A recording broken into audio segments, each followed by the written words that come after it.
Moi, je me suis engagé, c'est pour mon intérêt.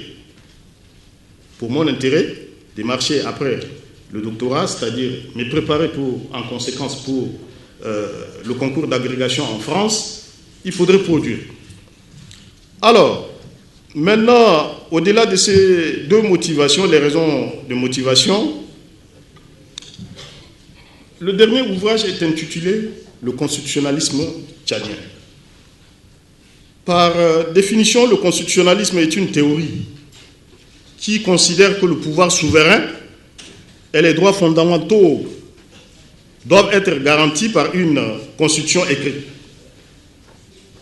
Il est fondé sur la suprématie accordée à la constitution, à la hiérarchie des normes juridiques et la loi, surtout quand vous prenez dans la théorie de Kelsen, où on a essayé de placer une certaine hiérarchie, la Constitution est au-dessus.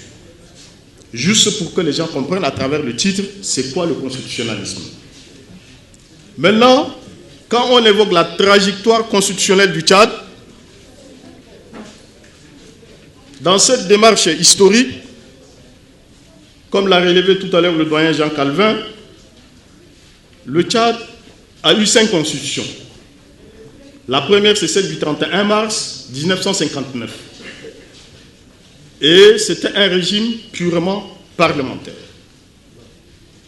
Ce régime parlementaire qui va du 31 mars 1959 au 16 avril 1962, c'était un régime parlementaire et le cœur du pouvoir battait à l'Assemblée nationale. Parce que l'équilibre du pouvoir, c'était entre les partis politiques et les alliances qui remportaient la majorité à l'Assemblée nationale de l'époque, c'était une assemblée territoriale, c'est eux qui faisaient le gouvernement.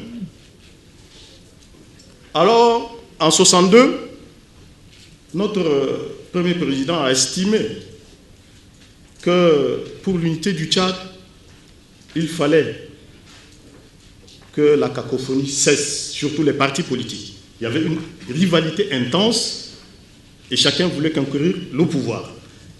Ainsi, je crois l'ordonnance du 19 janvier 1962 suspend sur la scène politique tchadienne les partis politiques. Nous étions nés un État démocratique à la base.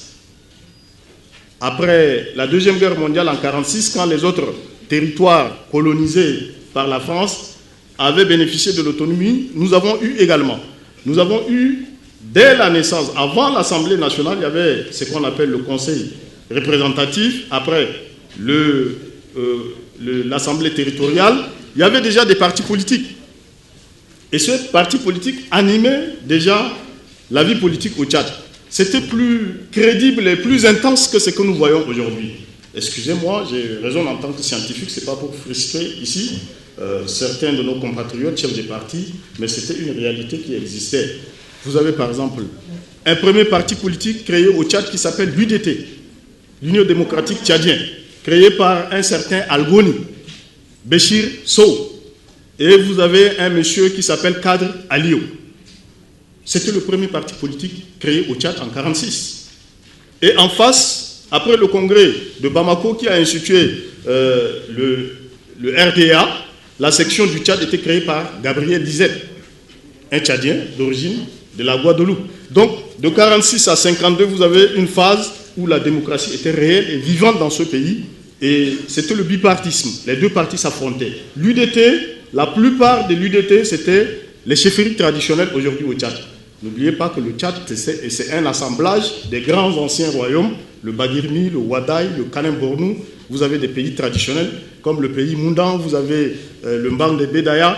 On a sectionné ces pays traditionnels pour en faire le Tchad que nous vivons aujourd'hui. Donc, notre État était né d'abord un État purement parlementaire et démocratique. La démocratie était vivante. Maintenant, Tombalbaye va interrompre. C'est une interruption volontaire. C'est une violation de la Constitution à partir de l'ordonnance de 1962, l'ordonnance 19 de 1962, où on a interdit les partis politiques. Un an plus tard, je ne sais pas, il y a l'histoire qui nous dit qu'il y a eu des manifestations sur le canal Saint-Martin, des personnes ont été arrêtées. Vous avez M. Ahmed Koulamala, vous avez Jean-Baptiste et tous ces politiques. Oui. Les Djibril Kerala, les Abou Nassour ont été emprisonnés. Donc on a interrompu le cycle parlementaire au Tchad à cette époque-là. Et Tombalba, il a fait sciemment, parce qu'il voulait gouverner comme un chef traditionnel et non comme le standard scientifique que le droit constitutionnel lui conseille. Et lui également, il ne l'a pas inventé. Il est allé prendre conseil chez un militaire français qui s'appelle Général de Gaulle, qui est arrivé en France au pouvoir, pas par les urnes, mais par la voie de Bundukrasi, comme le dirait quelqu'un.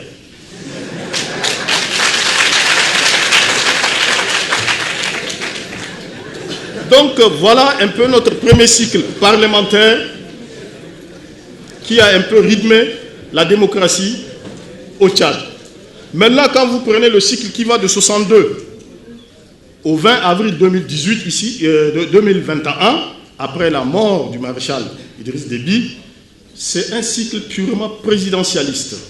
Et le présidentialisme, il est de type négro-africain.